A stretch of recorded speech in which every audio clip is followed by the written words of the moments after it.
Welcome to this special edition of the Who, What, Why podcast. I'm your host, Jeff Schechtman. In this podcast, we're marking the legacy of legendary journalist Pete Hamill. Hamill's career is synonymous with New York, where he became a celebrated reporter, columnist, and an editor at the New York Post and the New York Daily News. He was also a foreign correspondent for the Post, a writer for New York Newsday and the Village Voice and Esquire, as well as several other publications. He wrote numerous books, mostly novels, but also biographies and collections of short stories. Over the years, I had the distinct pleasure of speaking with and interviewing Hamill 6 times since 1997. There was no subject that he could not hold forth on.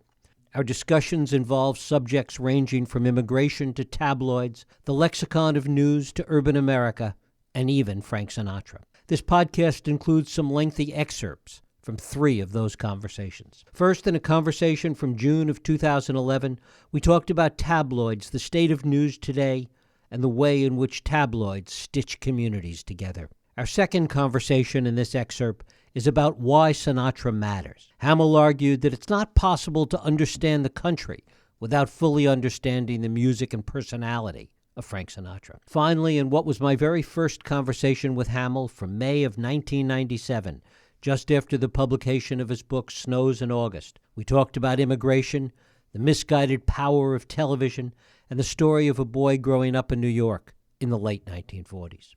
I have to tell you that because of the age of this conversation, the audio tape had not held up as well as I might have hoped, and I ask that you bear with 23 years of decay of audio quality. However, I think it's worth it. I hope you'll enjoy this reminiscence of the life and words of Pete Hamill. Journalism has often been referred to as a first draft of history. But more than that, newspapers, especially tabloids, have traditionally been the narrative, the connective tissue that binds diverse and disparate communities. They've explained community to the newcomers and explained the newcomers to the community at large. Through that local narrative, we witness and try to understand the conflicts and follies of daily life. And from that, we form our own understanding of the world. Tabloids, in short, are the raw material that drive our own op-ed view of the world, a kind of Rosetta Stone for understanding life. This is the context that no one understands better than our guest today, Pete Hamill. Part of a generation that defined newspapermen, he has been the editor of 2 great tabloids, the Post and the Daily News, the author of over 20 books, and his brilliant memoir, A Drinking Life. It is my pleasure to welcome Pete Hamill back to the program to talk about his latest novel, Tabloid City. Pete Hamill, thanks so much for joining us. It's good to hear your voice again, Well, Jeff. It's good to have you back. While it certainly can be argued that with the migration of newspapers online and all that's changing in the journalism business, that there's still some great journalism that is taking place, the loss of tabloids is something entirely different. Talk a little about that. Well, you laid out one of the most important things, the way it is a means of stitching together various kinds of people with a common story. The guy in the Bronx can read about what happened to the woman in Brooklyn. The Dodger fan can read about the Yankee fan. The sense that we're all in this, as different as we are from each other, we're all in this kind of city, and I'm talking about any big city, right? Together, whether we like it or not. And so I think it was a great annealing thing. I'll give you just one example. My father was an immigrant from Belfast, Northern Ireland. He was not really truly an American until he got baseball. And he didn't get baseball from the Federalist Papers or from de Tocqueville. He got it from the Daily News and the Brooklyn Eagle. And once he got it, he was an American. My mother never quite got baseball, but she was as American as he was, and in many ways more so. But the kind of thing that can be taught indirectly, not with great pompous announcements about the importance of everything, but indirectly and low-key, that can come from a tabloid, in no matter what city it's in. is going to be irreplaceable if we lose them. And the kind of journalism we have today, the kind of information, it's really broader than that, the kind of information we have today is all sort of self-reinforcing. If you're interested in soccer, you're only reading about soccer. If you're interested in any one thing or one particular group, that's what you're fixated on. You don't have that opportunity to be part of that larger community. Yeah, and exactly that. The sense of reading a newspaper, a tabloid newspaper in particular, the sense of serendipity that you get wandering through its pages, reading the things you're interested in first, whether it's sports or the latest crime story or whatever, or some kind of big strike that affects everybody. But then there's the little thing on the style page that suggests you really ought to buy your wife this thing for her birthday. It's there, too. And it's a kind of serendipity that resembles very much to me entering a bookstore. You go and you're trying to find the new John Updike, and you leave with Balzac, too. Or you go to a record store, and you're looking for Billie Holiday, and you go home with Gustav Mahler. There's a sense of discovery that comes when the subject matter in the site that you're going to is not stuff that you are particularly interested in. Suddenly it grabs your attention. I hope we don't end up with a lot of tightly focused journalism websites, all politics or all gossip or all sports. I hope we get at least a few of the big general sites that will attract all kinds of people to the same place. It is also part of, as you've written about in several different contexts over the years, it is also part of one's self-education, the one in which you learn about the world and become a more educated person. Yes. And for me, that was a major task, a major project that hasn't ended yet. Because I dropped out of high school when I was 16. And 59 years later, I got my diploma from Regis High School because the Jesuits are slow at this kind of stuff. But that sense of playing catch-up ball, of trying to learn something new every day and maybe more than one thing, is what drew me to newspapers in the first place. And I got a life out of that. I probably would have been a big paper reader anyway had I become a lawyer or a policeman or whatever.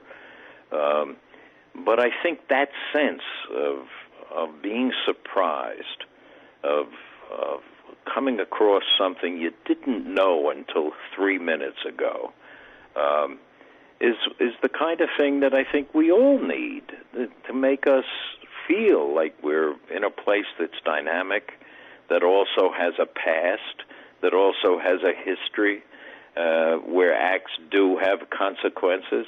I think that kind of thing is pervasive in a good newspaper, and particularly in the tabloids. And how does the city benefit from that? How is New York a better place for having had for so long a lively tabloid culture? I think it made us feel joined in a way, that what I always call the alloy of New York was reinforced by what we learned in tabloids.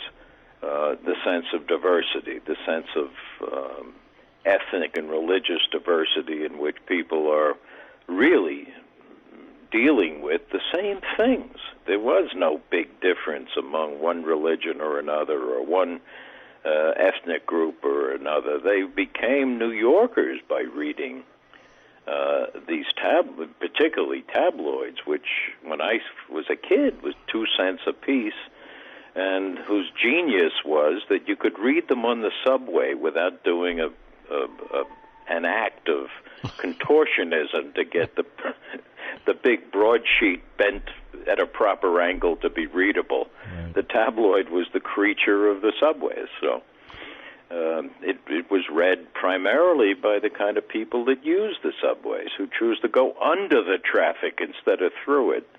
and who are not afraid of other people. They go in and they have a sense of embrace in the crowded, occasionally nasty circumstances in which they go to work. I mean, in that sense, the two are very much related because they're not afraid of people, because they understand people perhaps better because of the tabloids. Yeah, and what they notice is people who look different from them. A black man can look at a white man, and they're both reading the Daily News. They're interested in essentially the same things. They might read with a different emphasis the same story, depending on their own backgrounds. But they're full of the same information, and I think if we lose that, we're going to lose something that helps anneal people together, put them together into something that's stronger and much more American in a way. The other thing that they do is that they inherent in them, whether it's in the headlines or in the stories, bring a sense of humor, a sense of irony to the news itself that you don't get in the broadsheets, and that's important for the people that read them to get through the day. Yes, exactly. I mean, I hadn't thought of it exactly that way, but when you say it, it's absolutely true. One of the great things that the tabloids do is feature amazing headlines. Sometimes they go too far. They're full of puns, which the younger people from immigrant parents don't know the thing that's being punned upon. And should be a little bit straighter. And sometimes they go over the top. But I think they give you a sense, exactly as you say, of irony about the world, that the kind of people who think they lead privileged lives are also slipping on banana peels, as they have done historically for 100 years in the cultures like the American culture. So that's exactly one of the points that I would emphasize. And by the way, the best tabloid writing never wrote down to the audience. In the paper I worked on, Murray Kenton was across the room.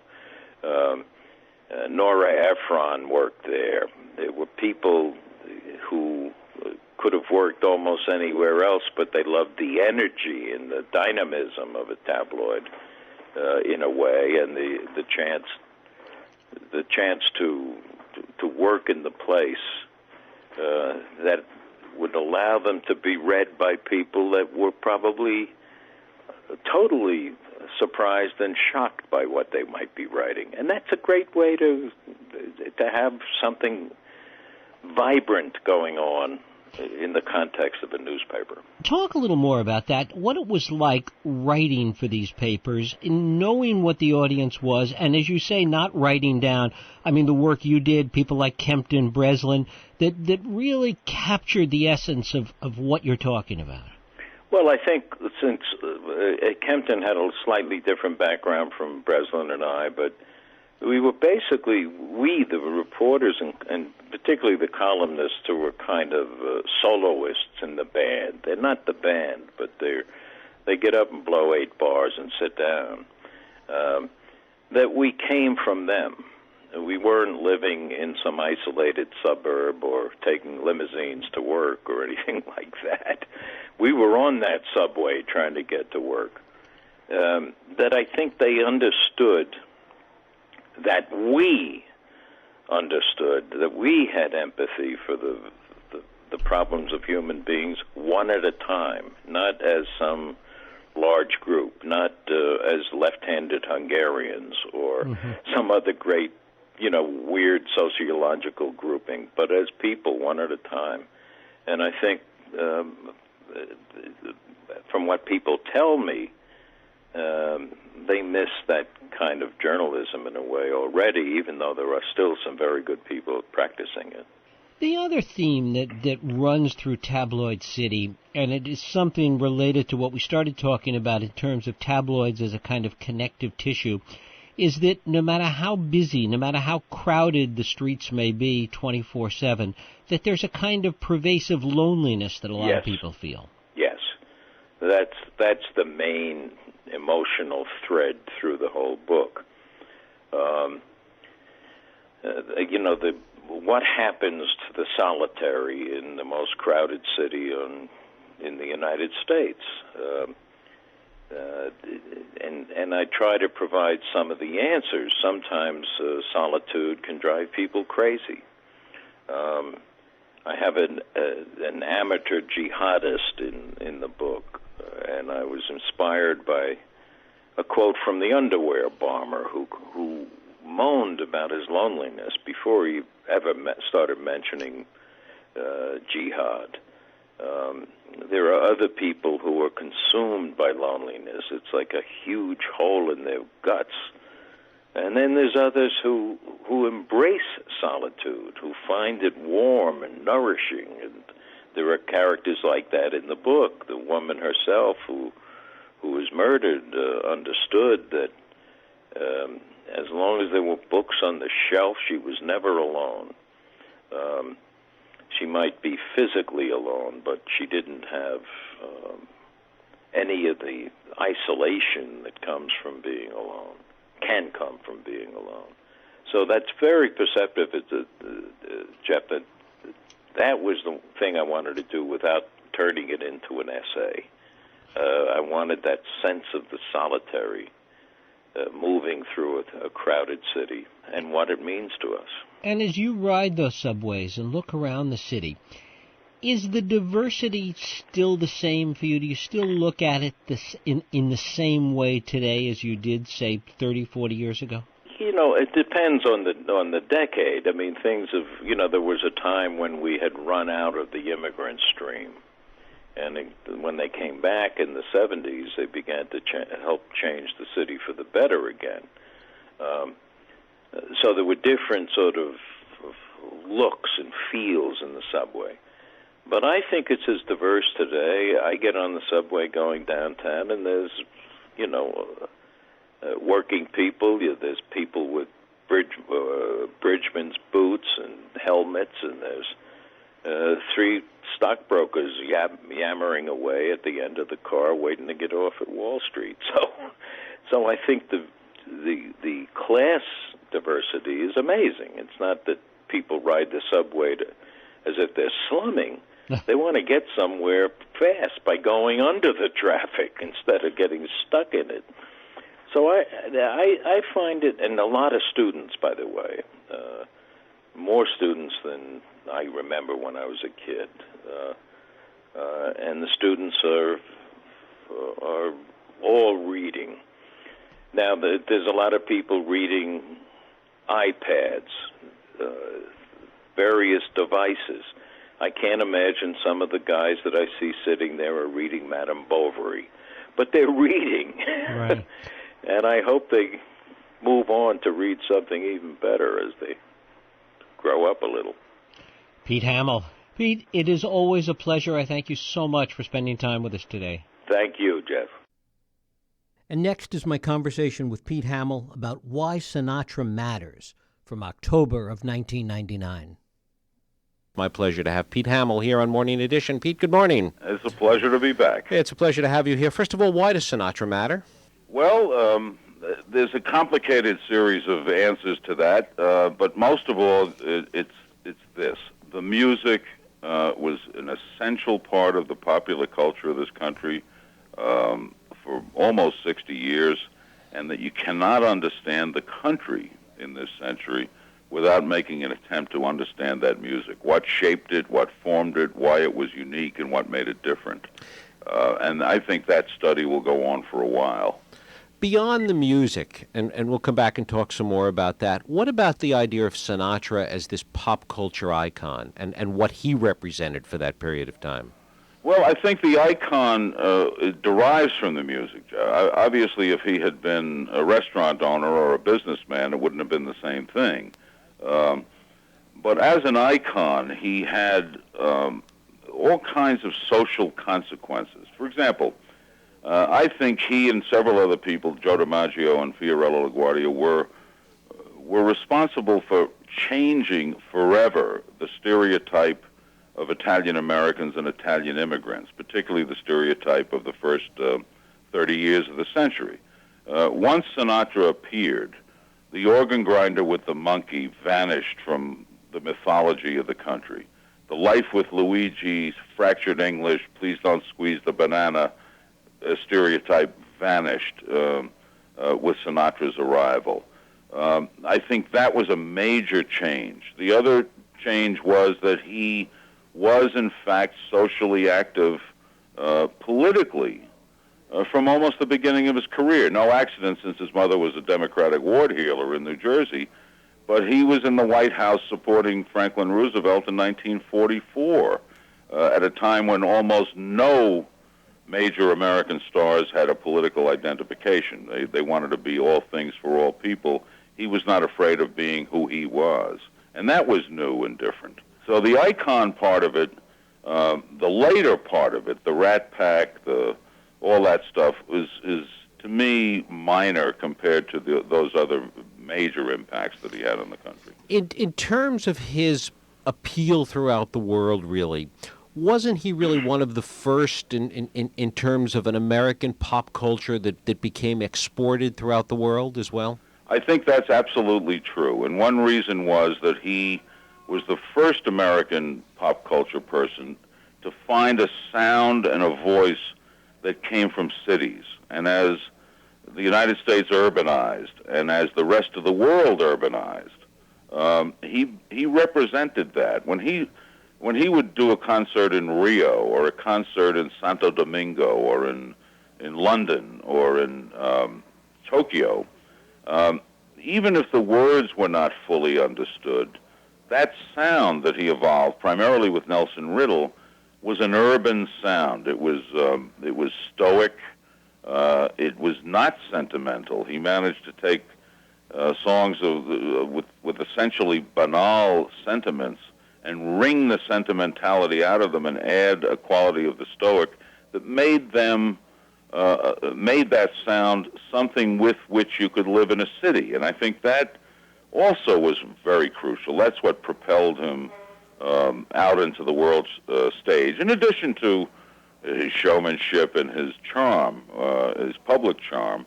And there was one other factor. He had a kind of dark glamour at his peak. There was a sense that when he inhabited a stage, he had a certain amount of power. And the power that he exuded on a stage, I think also informed the music, and you could not separate one from the other. I want to come back to this notion of the urbanization of the Sinatra sound, and that much of his popularity grew at a time when people were starting to move away from cities and towards suburbs in a funny way. Well, I mean, in the sense that a suburb can't exist without a city. Right. You can't have a suburb of a mountain. You know, you can have you have the city. For many people, the city, second and third generation people, the city was the old country. For Sinatra, New York was the old country. He could live in Palm Springs in kind of air-conditioned isolation and privacy, but the old country was New York. And so there was an element, it seems to me, of a nostalgia, not simply for youth among older people, but for the glamour of the city. I mean, I've tried to make clear in different places that in other great American artists like Hank Williams also sang about loneliness and solitude and abandonment, but his fans went out the door of the honky-tonk and got in a pickup truck and drove 20 miles to get home. The people in cities came out and looked for a cab in the rain.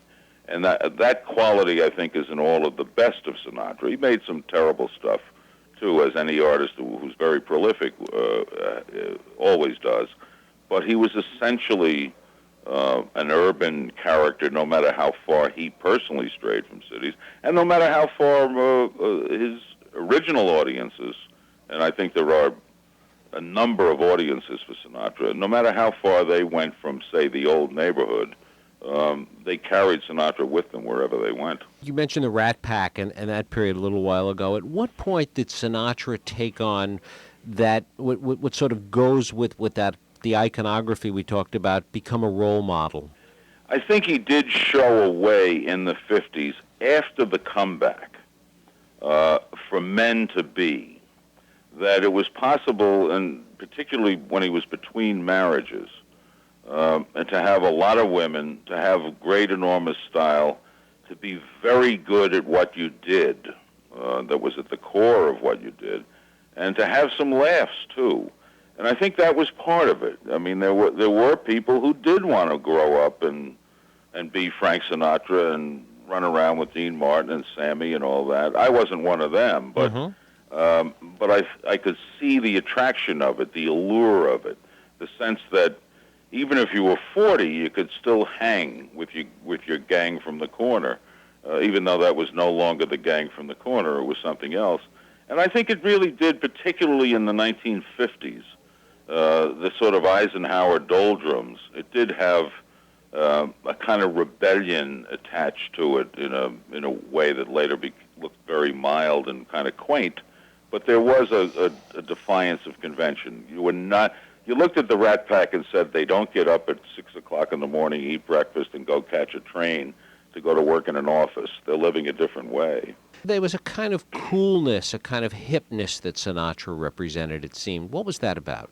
First of all, the fact that his true university were the big bands and the company of musicians, some of whom were great musicians, all those sidemen that he grew up with, from Buddy Rich on.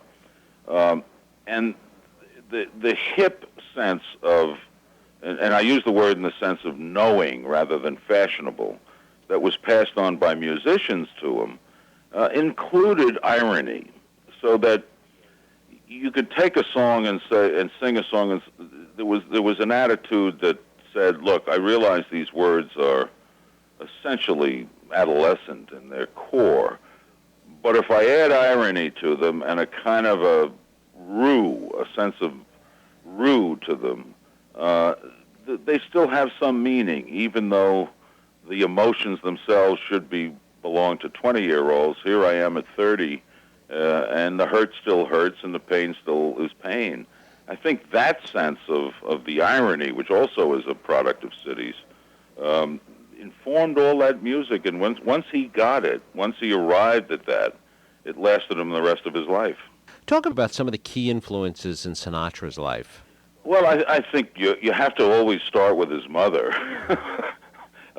because he certainly recognized, what she was. She was from Genoa. She was from northern Italy. It was protect the family at all costs as the basic social unit, but she was also politically involved, a ward healer in New Jersey, given to outbursts of both affection and anger. So very much she was the pattern also for the women that he once said to me.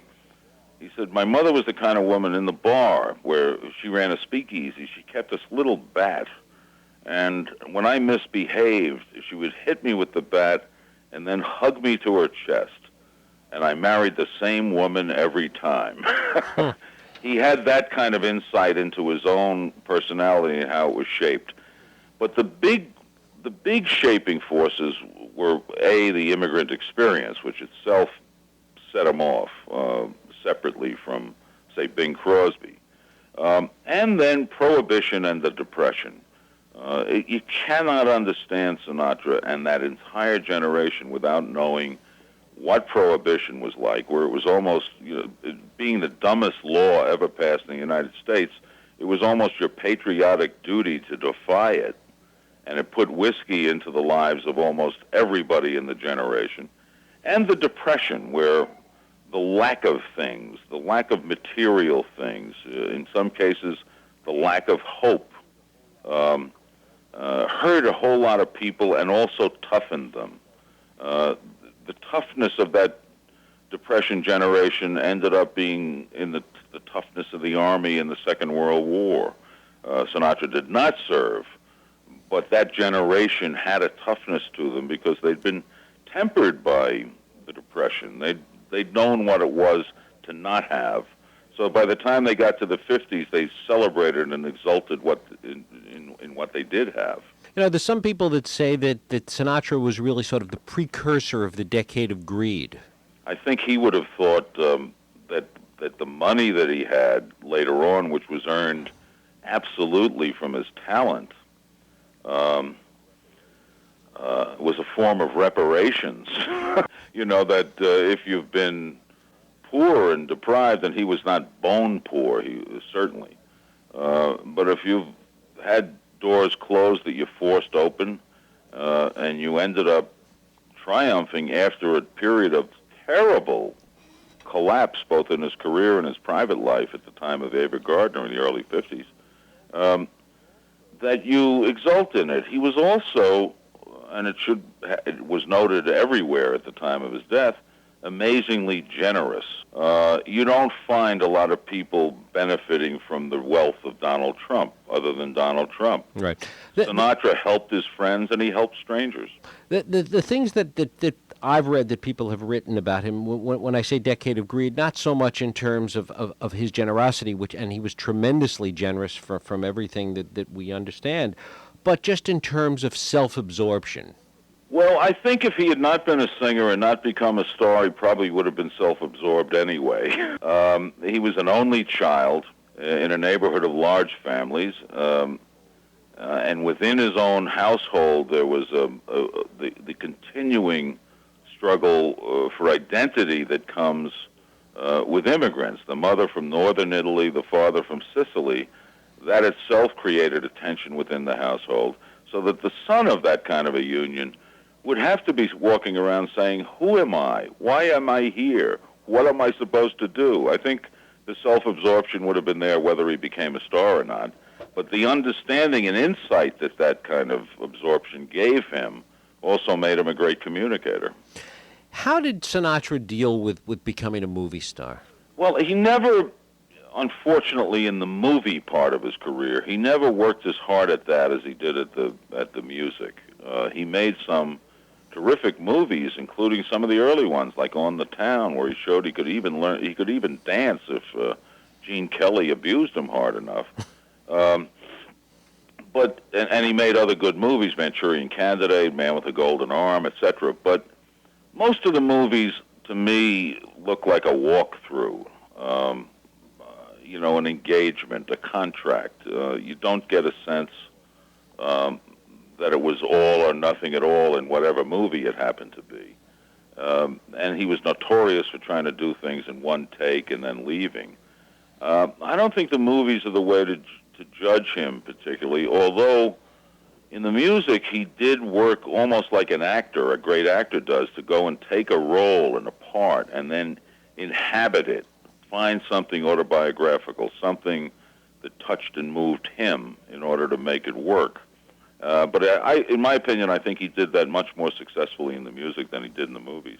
Did he shape his music, or did the music have an effect as well in shaping Sinatra? God, that's a very good question. I think it's probably a two-way thing, that he grew up with some of the music that he sang as a mature artist. Just as a boy, that music was around, particularly after the advent of the radio. And I'm sure some of the attitudes in that music, which was written by that great generation of American songwriters, from Gershwin, Arthur Schwartz, Rodgers and Hart, etc., but I think he processed that music differently from other people. He listened to it and found something in it that did become relevant to his life rather than a kind of diversion and entertainment. Mm-hmm. He made it autobiography in some way, and he was true to it all his life. It's what he had as tradition. All immigrants have that, children of immigrants have that feeling that they've lost the line somewhere. They've lost the narrative because they don't know Italy or Ireland or Eastern Europe. And I think his line went back to those songs, and he was true to them to the end of his life. What have we lost in our culture not having Sinatra around?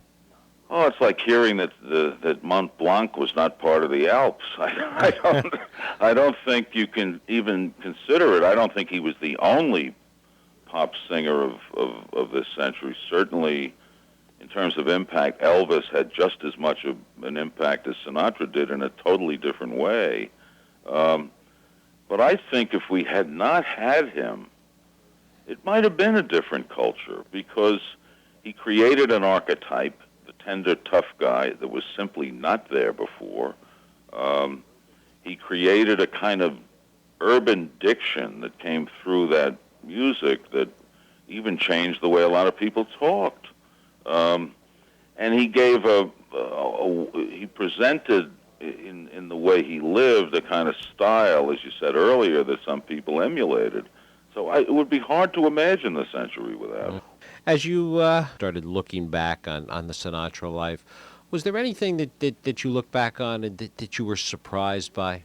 I think the undervaluing of the man that came from the cartoon version of the man is the thing that's missing in most of the portraits of him, and I think will more and more get revealed as a big biography gets written. Pete Hamill, the book is Why Sinatra Matters. I thank you so much for being with us this morning. Thanks once again. I appreciate it. And finally, in this special podcast, my original conversation with Pete Hamill upon the publication of his book, Snows in August. It took place 23 years ago, in May of 1997. Pete Hamill, good morning. Good morning. First of all, this novel takes place in Brooklyn in 1947. Yes. And historically, it's really a period of time when people really dealt with life as a life lived as opposed to a life viewed. It was before television, before the digital revolution. It was really a period of time when human contact still mattered and the relationship between people and communities still mattered. Talk a little bit about that time and how it impacts on this novel and these characters. Well, it is a time. It's almost it's obviously a lost time, because it's impossible to imagine for many people in America without television, in which the imagination, in my opinion, was stifled as much as television has stifled it. By that I mean,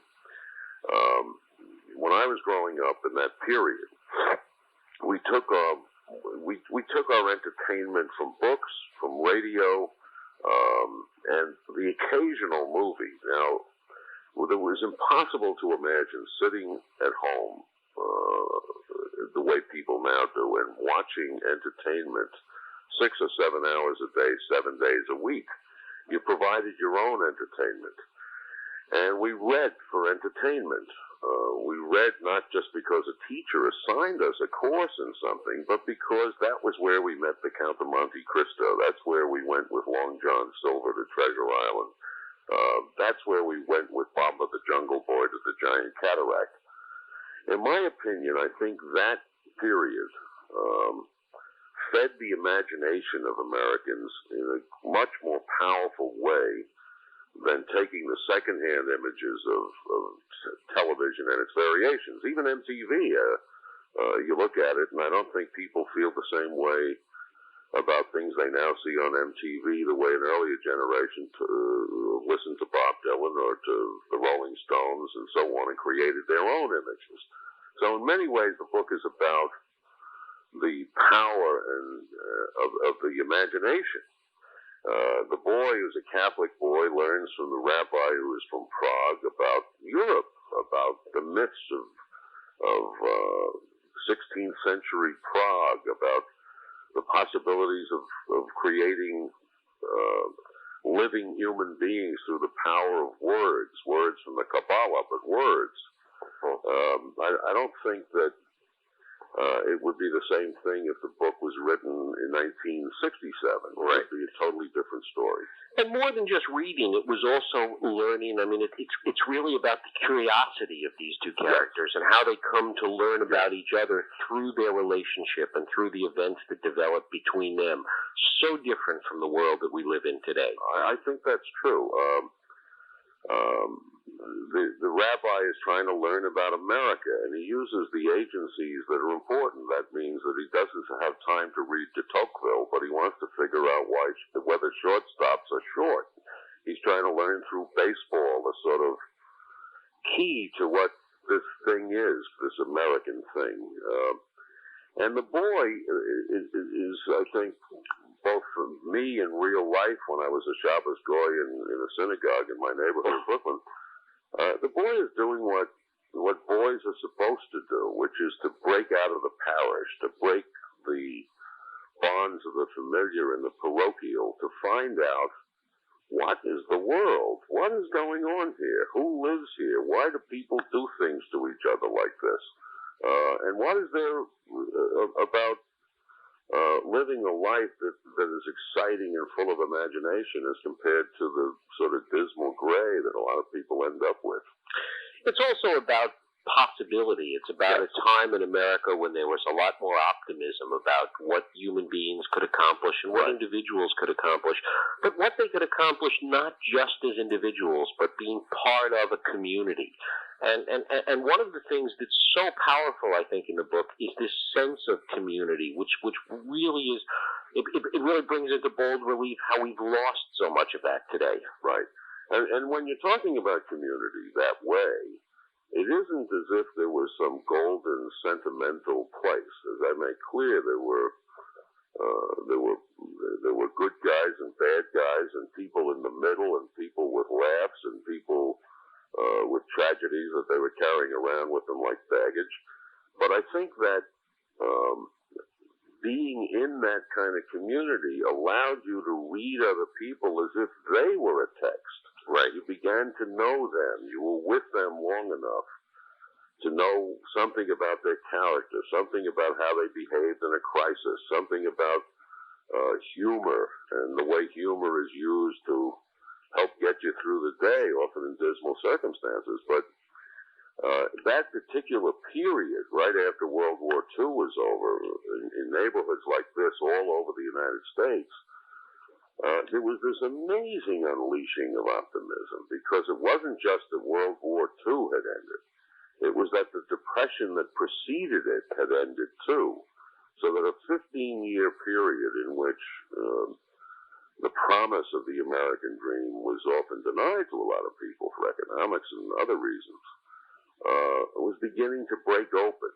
And we thought we could do anything. It was an amazing time. You thought, this is some great, big, terrific, wonderful place. It's so interesting that in that era, after World War II and after the Depression, it really brought people together with a sense of purpose and a sense of being an American. And it seems to me, as we look at the world today, after the end of the Cold War, it's almost exactly the opposite. It's because the Cold War is over and we've lost a common enemy, we've lost a sense of what it means to be an American, and we're moving towards a kind of individualism, or a kind of focusing on race and gender and class, which separates people instead of brings them together. I think that's very true. I mean, instead of identifying yourself only as Irish American or Italian American, the thing was to reach across the street and say, hey, what is this rabbi? What do they do? What is this? And of course, the great figure for us, almost mythic at the time, was Jackie Robinson. Because so few of us knew anything about blacks. We knew nothing, literally. There were no black movie stars. There were no black cowboys or detectives. There were no black people living in the neighborhoods because the great migration from the South had not yet begun. And there were no black ball players until suddenly Robinson arrived. And one of the amazing things that he accomplished was not just integrating the field, he integrated the stands. And when you integrated those audiences, which meant that for the first time, white people, actually, particularly the young who had not been in the Army, saw for the first time black people up close and recognized they cheered when we cheered, they wept when we wept. And a sort of a bond of humanity joined by this amazing team was forged that I think has lasted a lifetime for that generation. It's almost the opposite of what we've all seen recently with the Tiger Woods situation, where rather than being part of any communal situation, the focus is on what race is Tiger Woods going to be called? Is he going to be black? Is he going to be Asian? And it was such a wonderful moment, I guess, whether it was scripted or not. It remains to be seen, and we'll leave that for the cynics. When his father appeared on some television interview show and was asked what race he was, and he said he was a member of the human race. Well, that's a throwback to the period I'm writing about here, because the first person I think that I ever read anything like that was Jimmy Cannon on Joe Louis, in which he said he's a credit to his race, the human race. And I think there was an understanding then that's been lost with a lot of racial politics, the seeking of identity through membership in a group instead of saying, I am both part of a group and I'm also me, which is hard for people, which is not the same, by the way, as some rampaging ego trip that we see with a lot of professional athletes these days, but was really saying, hey, I'm here, I hurt, I bleed, I am stoic, I am whatever is necessary to be human, and you can't take that from me no matter what you call me. And I think that's one of the reasons Robinson was so important to my generation, and why both the rabbi and the boy in this book see him as a brother, as one of the people in a society, in this little, small, closed society, who really believe in this American thing. They love this American thing, both of them. And Robinson becomes a symbol for that. Off stage, he's not a figure in the book, of course, but he's part of that. We need to take a quick break, but when we come back, I want to talk a little bit more about what you refer to as this American thing, and really as it relates to immigration today, and the vitality that immigration brings to the period of time you talk about in your book, with this rabbi who immigrated from Prague and this Irish Catholic 11-year-old boy, and the power of immigration and the negative feeling towards it that's part of our society today. Well, as the son of immigrants, I have to always keep in mind that the Jamaican woman who was emptying bedpans in the hospital to try to get her little piece of this thing is my mother. That woman being yanked out of a pickup truck by the hair and hit by a highway patrolman on the skull is my mother. That the Mexican guy picking up garbage cans at 2 o'clock in the morning and heaving them into a carting truck is my father. That there is a bond from my generation of immigrants to this generation of immigrants that is not specific, but is in fact universal. One of the things that we learned in the New York experience is that each immigration wave is trouble at first and then enriches the city. The trouble comes from people trying to find their way.